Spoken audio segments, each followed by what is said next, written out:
api, ngebuat garis pemisah api itu ya nggak gampang, Wak. Waktu mereka datang sana ada 500 hektar. Kebayang nggak kalian macam mana cara mereka bikin garis pemisah api di sana tuh di sekeliling 500 hektar tuh, Wak. Hai, assalamualaikum warahmatullahi wabarakatuh. Terima kasih sudah klik video ini. Kisah yang akan aku ceritakan ini memberikan peringatan ke kita semua kalau semua pekerjaan itu pasti ada resikonya, Wak. Dan orang-orang yang berani mengambil pekerjaan itu adalah orang-orang yang juga berani dengan resikonya juga. Nah, memang malam ini kamu mau cerita apa, Nadia? Nah, seperti yang sudah aku tulis di judul, Wak, malam ini aku akan bercerita tentang Yarnell Hill Fire tragedi, yaitu kebakaran hutan di Bukit Yarnell. Nah, tragedi ini, Wak, disebut-sebut sebagai peristiwa paling mematikan dalam sejarah bencana alam yang ada di Amerika. Dan karena memang tragedi ini berkaitan dengan kebakaran, tentu nggak bisa dilepaskan dari peran para pekerja pemadam kebakaran di sana. Nah, penasaran apa resiko yang dialami oleh para pemadam kebakaran dalam menangani kejadian ini, Wak? Tanpa berlama-lama, kita langsung masuk aja ke ceritanya ya. Check it out. Oke, Wak, jadi tragedi kebakaran yang akan aku ceritakan ini terjadi di Bukit Yarnell yang berlokasi di Arizona, Amerika Serikat. Nah, sebelum aku masuk ke kronologi kejadiannya, terlebih dulu aku mau menjelaskan dulu nih sama kalian tentang kondisi alam dan juga peran pemadam kebakaran di Arizona, Wak, ya. Karena tentunya tragedi kebakaran ini memang terjadi karena faktor alam dan juga menimpa salah satu tim pemadam kebakaran yang ada di sana.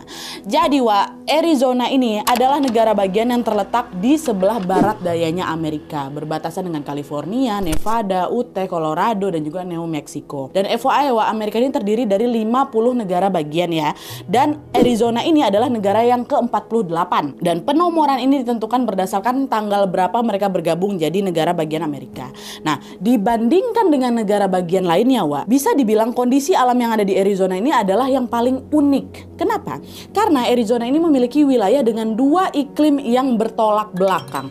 Arizona bagian utara didominasi oleh hutan pinus, dataran tinggi, dan juga pegunungan. Dan hal inilah yang membuat iklim di sana tuh macam lebih stabil gitu loh, dimana musim panas dan musim dinginnya nggak terlalu ekstrim di bagian utara. Tapi berbanding terbalik dengan Arizona Utara, Wak, Arizona Selatan ini justru terkenal dengan iklim padang pasir yang sangat panas karena wilayahnya didominasi sama gurun. Nah, hal inilah yang membuat musim panas di sana tuh, Wak, ekstrim kali. Suhunya bisa mencapai 43 derajat Celcius tuh kalian. Dan selain itu, curah hujan yang rendah ini juga membuat Arizona Selatan menjadi salah satu wilayah yang paling kering, paling tandus, dan paling panas yang ada di Amerika. Nah, kondisi alam yang aku sebutkan tadi, Wak, membuat Arizona ini pun rentan mengalami gelombang panas dan juga kebakaran hutan. Beberapa sumber mencatat, Wak, bahwa dalam rentang tahun 1953 sampai 2019, Wak, Arizona ini sudah mengalami 74 bencana besar, di mana 28 diantaranya adalah kebakaran hutan. Dan ini merupakan bencana alam yang paling sering terjadi, Wak. Barulah itu setelah kebakaran itu ada bencana banjir 24 kali, badai 12 kali, gempa bumi 9 kali, dan puting beliung 1 kali dalam rentan waktu itu ya. Nah, selain karena iklimnya yang sangat panas dan sangat kering, Wak, tingginya angka kebakaran hutan di Arizona ini juga disebabkan oleh faktor lain macam gegara sambaran petir, banyaknya tanaman kering yang mudah terbakar, macam ada kaktus, macam ada semak belukar di sana kan, dan juga karena perilaku manusia. Kalau orang-orang di Arizona ini ngebakar sampah sembarangan aja, Wak, atau lalai lagi tuh dalam ngebuang puntung rokok nih, ha, tindakan yang kelihatannya sepele ini ternyata bisa menyebabkan kebakaran hutan yang besar kali. Jadi betul-betul serentan itu, nggak boleh main bakar sampah sembarangan sama buang puntung sembarangan karena bisa langsung kebakaran besar gitu loh. Nah, karena wilayah ini memang rentan terbakar, upaya pencegahan dan juga pemadaman kebakaran pun menjadi salah satu fokus utama pemerintah mereka. Setiap beberapa waktu sekali tuh, ya, US Forest Service atau Badan Kehutanan Amerika ini secara rutin selalu mengadakan kampanye untuk bisa mengedukasi masyarakat tentang hal-hal penting yang berkaitan dengan kebakaran, macam kampanye untuk jangan buang puntung rokok sembarangan, jangan meninggalkan api unggun tanpa pantauan, langkah-langkah untuk melaporkan kebakaran dini, himbauan untuk membersihkan vegetasi atau tanaman kering yang mudah terbakar, dan menyampaikan informasi tentang cuaca serta peringatan dini kebakaran. Itu pokoknya dikampanyekan lah gitu, dikasih tahu lah, diedukasi lah masyarakat itu kan. Dan selain itu, Wak, pemerintah ini juga menggunakan pesawat dan juga satelit loh untuk bisa memantau memantau lokasi yang rawan terbakar. Kalau di titik tertentu terjadi peningkatan suhu panas yang sangat drastis dan nggak normal, Wak, sensor di satelit itu akan mendeteksi perubahan itu dan juga melaporkan sebagai indikasi kebakaran. Pokoknya udah sampai digitukan lah sama mereka. Terus nanti kalau misalnya dapat laporan itu nanti dianalisis lagi nih sama tim terkait. Apakah kebakaran yang masih dalam batas aman atau udah termasuk dalam bahaya nih. Kalau ternyata kebakaran itu cukup besar dan membahayakan, pemerintah pun akan langsung mengerahkan tim pemadam kebakaran ke sana. Pokoknya udah disiapkan kayak gitu lawan. Nah, ngomong-ngomong tentang pemadam kebakaran, Wak, Arizona ini memiliki sejarah panjang tentang pembentukan unit pemadam kebakaran di sana tentunya.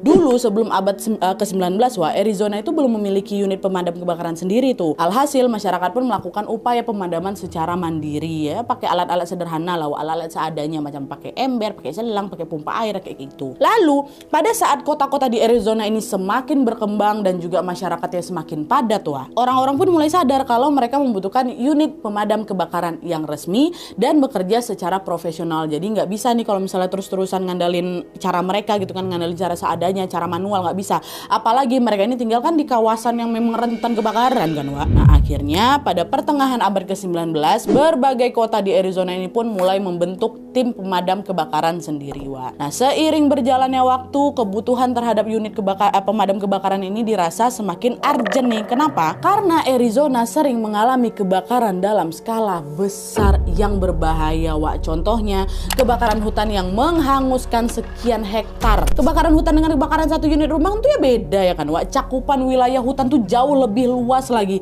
sehingga apinya pun jadi lebih ganas. Nah, itulah kenapa tim pemadamnya pun juga harus lebih banyak, lebih kuat dan juga terlatih. Nah, untuk memenuhi kebutuhan ini pada tahun 1940-an, Wak, akhirnya pemerintah melalui Badan Kehutanan Amerika pun sepakat untuk membentuk tim pemadam khusus yang disebut sebagai hotshot. Nah, tim pemadam hotshot ini, Wak, berbeda memang dari tim pemadam umumnya atau reguler. Pemadam reguler ini lebih diarahkan untuk menangani kebakaran bangunan, kendaraan, rumah, vegetasi ringan dan lain-lain. Sedangkan tim hotshot ini sengaja semua itu dilatih untuk bisa menangani kebakaran yang lebih ekstrim lah gitu, termasuk di medan-medan yang susah dijangkau macam di hutan, di gunung dan di daerah-daerah terpencil. Nah, durasi pekerjaan mereka ini juga beda-beda. Tim pemadam reguler ini bisa menyelesaikan tugasnya dalam hitungan jam aja, sedangkan tim hotshot ini karena memang objek kebakaran yang mereka tangani juga jauh lebih besar, jauh lebih luas, lebih ekstrim. Tidak jarang mereka juga membutuhkan waktu sampai berminggu-minggu dan mereka harus menginap di tempat, di tenda-tenda darurat di sana untuk bisa memadamkan api. Bedanya itu. Nah, untuk bisa menyelesaikan semua tugas berat ini, Wak, selama berbulan-bulan tim hotshot ini pun digembleng dengan pelatihan fisik yang lebih intensif. Mereka dilatih untuk lari jarak jauh, lari sambil mendaki di medan berbukit, memikul beban berat lebih dari 45 kilogram selama berjam-jam dan lain-lain. Pokoknya juga pelatihannya lebih mantap lagi lah gitu.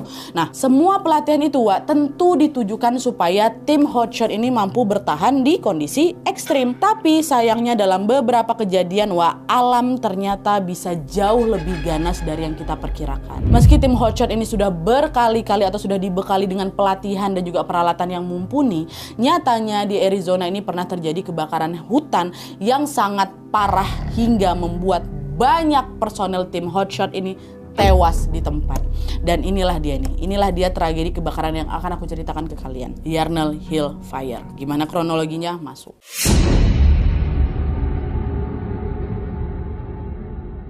Nah, jadi, Wak, seperti yang sudah aku sebutkan di awal tadi, tragedi kebakaran ini terjadi di Bukit Yarnell. Nah, secara administrasi, Wak, Bukit Yarnell ini berada di kota Yarnell, Yavapai County, Arizona, atau sekitar 120 km dari kota Phoenix atau ibu kotanya Arizona. Nah, Bukit Yarnell sendiri, Wak, merupakan bagian dari pegunungan Weaver. Dan karena terletak di wilayah pegunungan, tentunya Bukit Yarnell ini berada di lokasi yang cukup tinggi lah, itu kan sekitar 1200 sampai 1500 mdpl. Nah, Bukit Yarnell ini menawarkan pemandangan alam yang sangat-sangat indah, Wak. Tapi memang akses untuk sampai ke sana susah kali, medannya terjal, jalannya berkelok-kelok, lereng bukitnya lumayan curam, tanahnya juga kering berbatu pula kan, dan sering tertiup angin kencang di sana, Wak. Nah, pada bulan Juni tahun 2013, kawasan Yarnell ini mengalami musim panas dan lagi bertransisi ke musim hujan, Wak. Nah, proses transisi musim ini menyebabkan cuaca pun jadi nggak stabil di sana. Kok bisa, Nadia? Jadi sederhananya kayak gini, Wak. Pada saat saat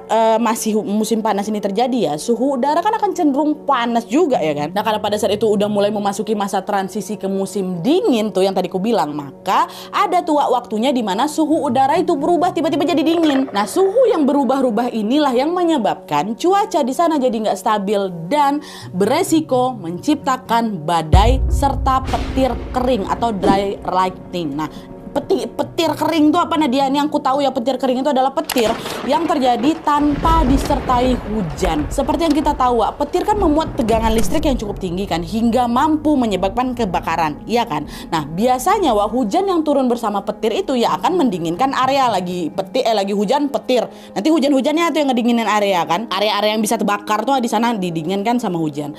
Tapi karena petir kering ini muncul tanpa disertai hujan, itu berarti ya nggak ada sesuatu yang bisa dipakai buat mendingin area yang terbakar itu. Alhasil petir kering ini pun dianggap sangat-sangat berbahaya karena mampu meningkatkan potensi kebakaran. Iyalah nggak ada yang bisa ngeredamin api kalau misalnya memang kebakaran. Orang nggak hujan. Nah ini kita kembali lagi nih ke Bukit Yarnell ya. Jadi selama 45 tahun terakhir sebenarnya nggak pernah ada tuh kebakaran di kawasan Bukit Yarnell ini. Tapi banyaknya vegetasi kering di sana ditambah lagi musim panas ekstrem di tahun 2013 itu, orang-orang pun jadi khawatir nih dengan adanya potensi kebakaran. Dan kekhawatiran itu juga semakin meningkat lagi ketika pada tanggal 16 Juni tahun 2013 The Southwest Coordination Center Predictive Service melaporkan adanya peringatan potensi kebakaran di salah satu titik yang ada di Bukit Yarnell. Lalu pada tanggal 25 Juni 2013 National Weather Service pun juga melaporkan adanya peningkatan suhu panas berlebih di wilayah kota Yarnell juga dan sekitarnya. Ada 2 laporan nih. Nah menanggapi 2 laporan itu, orang-orang jadi cemas lah dia. Kalau misalnya suhunya terus tinggi kayak gini, gimana nih kalau misalnya nanti betulan terjadi kebakaran gitu, kata mereka kan.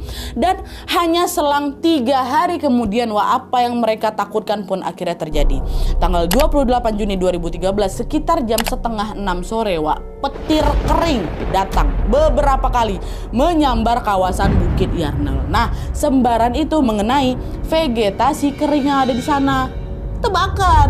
Menanggapi laporan tentang adanya sambaran petir kering di situ, seorang pemadam kebakaran dari Divisi Kehutanan Negara bagian Arizona pun langsunglah itu mengkoordinasikan timnya untuk bisa mengirimkan pesawat ke lokasi yang dimaksud itu. Nah, pesawat ini memang membawa cadangan air di dalam pesawatnya yang nantinya akan disemprotkan dari atas ke titik yang terbakar. Kan jauh jaraknya kan, jauh, medannya juga susah kan, akhirnya pakai pesawat tuh. Dan ini merupakan salah satu teknik pemadaman api lewat udara yang disebut dengan air attack. Saat pesawat berangkat ke lokasi itu, awalnya mereka nggak ada nengok tuh kepulan asap. Mana nih kok nggak ada kepulan asap di sini? Mereka kesulitan lagi tuh untuk menemukan titik yang terbakar ini. Lalu pada saat kepulan asap itu akhirnya ditemukan, mereka cukup merasa lega karena kebakarannya ternyata nggak begitu besar kali kok, kata mereka gitu kan. Nah tim yang berada di pesawat ini pun langsung melaporkan hal itu ke tim yang ada di kantor pusat. Mereka bilang, Pak, kebakarannya termasuk aman ini Pak, cakupan wilayahnya juga kurang dari 0,5 hektar nih yang kami tengok, potensi penyebarannya kecil Pak, dan juga titiknya jauh dari pemukiman serta aktivitas warga Pak, kayaknya aman lah ini, kata si pesawat. Oke, kalau kayak gitu nggak apa-apa, tetap ya turunkan air attack di sana ya, besok kita cek lagi apakah ada kebakaran tambahan di sekitar sana apa enggak. Katanya oke siap Pak, laksanakan, kata si pesawat. Diturunkanlah air attack, pergilah balik mereka kan. Keesokan harinya pada tanggal 29 Juni 2013 beberapa petugas pun kembalilah datang ke lokasi itu tuh untuk memantau kebakaran yang di sana. Dan sesampainya di sana terkejut mereka semua di sana tuh karena situasi pada saat itu betul-betul di luar dugaan mereka. Kebakaran kemarin yang masih di dalam batas aman itu ternyata sudah meluas hanya dalam waktu semalam aja. Dan hal ini disebabkan karena apa? Karena adanya peningkatan kecepatan angin waktu itu. Kemarin cakupan wilayah yang terbakar itu kan cuma sampai berapa? 0,5 hektar lah paling ya kan. Tapi sore itu cakupan wilayah yang terbakar mencapai 6 hektar. Dari 0,5 hektar jadi 6 hektar. Makin meluas api ya di situ kan. Nah, untuk menjaga supaya apinya nggak makin meluas lagi nih, beberapa pesawat, nggak satu aja, beberapa pesawat pun dikerahkan ke sana untuk kembali melakukan prosedur air attack tadi, menyemprotkan air dari pesawat ke titik api. Tapi meskipun berbagai upaya itu dilakukan, nyatanya api itu tetap nggak bisa dikendalikan juga. Beberapa sumber bahkan mencatat pada malam harinya di tanggal 29 Juni 2013 itu, cakupan wilayah yang terbakar tadi berapa? Dari setengah berubah berapa? 6. Di malam ya udah sampai 100 hektar 100 hektar, kebayang nggak kalian tuh separah apa kebakaran tuh Coba dalam hitungan jam, sore sampai malam, area yang tadinya dari 6 jadi 100 hektar. hektar. Ya Allah, cepat kali. Nah, akhirnya karena api ini semakin mengganas lagi, pihak berwenang pun sepakat bahwa inilah saat yang tepat untuk mengerahkan tim pemadam hotshot. Panggil hotshot, kata, oh siap lah orang hotshot ini. Tim pemadam hotshot yang dikerahkan untuk menangani kejadian ini adalah Granite Mountain Hotshot. Nah, tim ini merupakan bagian dari Departemen Pemadam Kebakaran Kota Prescott, Arizona. Lalu pada tanggal 20 Juni 2013 itu, besok harinya sekitar jam 7 pagi, 20 anggota pemadam Granite Mountain Hotshot pun melakukan briefing bersama beberapa petugas yang lainnya di stasiun pemadam kebakaran yang ada di kota Yarnell. Dalam briefing itu, mereka ini membahas tentang taktik dan juga strategi apa yang akan dilakukan untuk bisa memadamkan kebakaran di Bukit Yarnell itu tentunya. Mereka menentukan lokasi mana yang dianggap sebagai zona aman dan menyepakati bahwa mereka akan berkomunikasi menggunakan radio selama nanti evakuasi. Nah, selama briefing itu berlangsung, jangkauan api diperkirakan sudah mencapai, ini udah tanggal 20-nya ya, malam 100 hektar. Besoknya diperkirakan sudah mencapai 300-an hektar. Udah nggak bisa lagi briefing lama-lama karena mereka dikejar waktu, makin naik lagi nih. Akhirnya setelah briefing dirasa cukup, 20 petugas Granite Mountain Hotshot pun langsung bergerak terjun ke lokasi Bukit Yarnell ini. Pada saat itu 19 tim berjalan mendekat ke arah titik api. 19 ya. Terus satunya lagi kemana Nadia? Nah, satu orang ini namanya Brendan McDonough. Si Brendan ini bertugas untuk lookout atau pengawas. Sebagai pengawas, tugasnya Brendan ini adalah memantau pergerakan api, update situasi kebakaran, dan juga kondisi cuaca. Nah, terus Brendan ini wajib melaporkan hasil pantauannya ke anggota lain, ke 19 kawan-kawannya itu. Nah, selama melakukan pemantauan, Brendan ini berjaga di lokasi yang berbeda dari 19 tim lainnya. Dan pada saat itu laporan pertama yang disampaikan sama Brendan adalah, di sini sangat panas dan berangin ya kawan-kawan, kata dia gitu. Nah, di sisi lain udah berpisah nih. Nah, di sisi lain 19 tim atau kawan-kawan yang lain ini saling bagi tugas juga di sana. Sebagian tim berusaha memadamkan api secara langsung dari garis depan menggunakan pompa api mereka. Sementara itu sebagian tim lainnya bertugas membuat fire line atau garis pemisah api. Apa ini Nadia, garis pemisah api? Jadi pada saat kebakaran terjadi, api ini kan akan menyebar dengan cara membakar segala sesuatu yang ada di sekitarnya, ya kan? Nah, untuk mencegah agar api itu nggak menyebar kemana-mana lagi, para petugas ini harus membersihkan segala material yang mudah terbakar yang ada di sekeliling api itu. Jadi kalau di sekeliling api itu misalnya ada rumput kering, ada kertas, ada kayu atau apapun yang gampang terbakar lah, semua itu harus dibersihkan dulu tuh ke lokasi yang jauh dari kobaran api. Nah, area yang dibersihkan itulah yang disebut garis pemisah api. Tapi ngebuat garis pemisah api itu ya nggak gampang, Di momen ketika para petugas Granite Mountain Hotshot ini lagi bekerja keras di sana, cakupan wilayah yang terbakar tuh kan bukan ya Allah. Ya, ini waktu mereka udah datang ke sana kan tadi berapa pertama kali waktu mereka briefing? 300 hektar pagi kan. Waktu mereka datang sana ada 500 hektar. Kebayang nggak kalian macam mana cara mereka bikin garis pemisah api di sana tuh di sekeliling 500 hektar tuh. Meski sudah menggunakan bantuan alat berat dan juga teknologi canggih di sana, tentu saja hal itu membutuhkan banyak waktu dan sangat-sangat melelahkan ya kan. Apalagi mereka cuma 19 orang. Dan selain itu juga setiap kali tim Granite Mountain Hotshot ini mau berpindah ke lokasi yang lain, mereka harus komunikasi dulu nih sama Brendan, sama koneng satu dan kami lagi di titik A nih kami mau pergi ke titik B, jalurnya aman nggak cuacanya oke apa enggak, angin di sana kencang apa enggak, arah pergerakan apinya kemana, itu harus ditanya dulu sama Brendan. Dan setelah semua itu dicek oleh Brendan dan dipastikan aman, barulah para tim ini boleh berpindah, nggak boleh main-main menyebar, nggak boleh, harus tunggu perintah dari Brendan. Nah, adalah tuh kan akhirnya singkatnya pada sekitar jam 5 sore itu saat 19 tim Granite Mountain Hotshot ini lagi melanjutkan pekerjaan mereka, tiba-tiba di situ kondisi alam berubah drastis Pada saat itu arah tiupan angin mendadak berubah dan mengarah ke lokasi di mana para pekerja ini lagi bekerja, berubah ke mereka. Perubahan arah angin ini otomatis mengubah juga arah merambatnya api, ya kan? Dalam waktu singkat kobaran api yang sangat ganas itu langsung bergerak ke lokasi mereka ber-19 ini. Nah, Brendan yang menyadari perubahan itu pun langsungnya panik juga, dia langsung kabari kawan-kawannya karena lari dari sana, angin kencang berubah ke kalian, angin kencang tuh bawa api berkobar-kobar ke arah kalian, cepat lari, tinggalkan itu tempat itu semua, pergi kalian ke zona aman, kata si Brendan kan. Nah, mendengar laporan itu 19 tim Granite Mountain Hotshot ini pun langsung berlari mereka menyelamatkan diri. Tapi sayangnya kobaran ini bergerak jauh lebih cepat dari yang mereka bayangkan. Mereka macam dikejar api. Dan belum sempat mereka melarikan diri, Wak, kobaran itu sudah lebih dulu ngepung mereka. Brendan yang mengetahui teman-temannya ini lagi terkepung, Wak, nggak bisa diam aja di sana, bergerak buat nyusul mereka juga. Tapi disinilah melalui sambungan radio salah satu dari kawannya bilang, "Brendan, kau jangan kesini, situasinya genting. Cepat dah kau lari aja, kau selamatkan diri kau. Lakukan prosedur keamanan sebagaimana yang sudah ditetapkan ya, Wak ya. Dah kau pergi, jangan kau susuk ke sini, bahaya." Betul, merinding aku. Dah lah tuh. Akhirnya dengan berat hati, Wak, Brendan pun segera berlari menjauh ke lokasi yang aman. Sementara 19 kawannya atau 19 tim ini masih terjebak, Wak, di dalam kobaran api. Nah, di situ mereka pun kemudian menerapkan prosedur keamanan terakhir yang masih bisa mereka lakukan, yaitu berlindung di dalam fire shelter atau perisai api. Kalau misalnya dilihat sekilas, Wak, bentuk fire shelter ini kan macam sleeping bag kan. Nah, fire shelter ini memang dibuat menggunakan material yang mampu menahan panas hingga 660 derajat Celcius. Masing-masing tim yang bertugas memadamkan api ini wajib membawa fire shelter itu kemana-mana, dan kalau misal keadaan sudah mendesak kali, mereka diwajibkan untuk membungkus diri mereka pakai fire shelter ini. Ini wajib dibawa, dan itu adalah alat keamanan mereka terakhir. Nah, sebelum kobaran api itu mengenai mereka, Wah, akhirnya ke-19 tim Granite Mountain Hotshot ini pun lebih dulu masuklah mereka ke fire shelter masing-masing, berlindunglah mereka ya kan.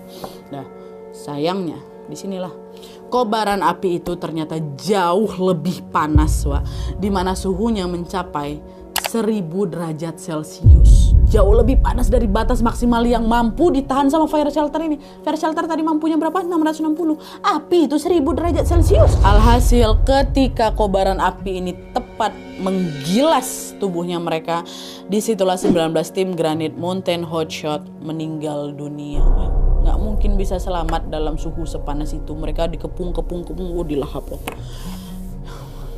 Dan berikut ini daftar nama serta foto dari 19 Granite Mountain Hotshot yang gugur dalam insiden mematikan ini. Nah terus, Wak, selang 2 jam setelah kobaran api itu membakar 19 tim Granite Mountain Hotshot, sebuah helikopter yang membawa petugas dan juga tim medis pun akhirnya berhasil mendarat di lokasi. Nah waktu mereka mendarat itu, Wak, waktu itu sebenarnya kebakaran itu masih belum padam sih. Tapi untungnya api yang berada di titik tempat 19 tim itu meninggal, Wak, udah bisa dikendalikan lah gitu. Makanya mereka bisa turun. Para petugas pun segera langsung mendekat ke sana untuk melakukan evakuasi.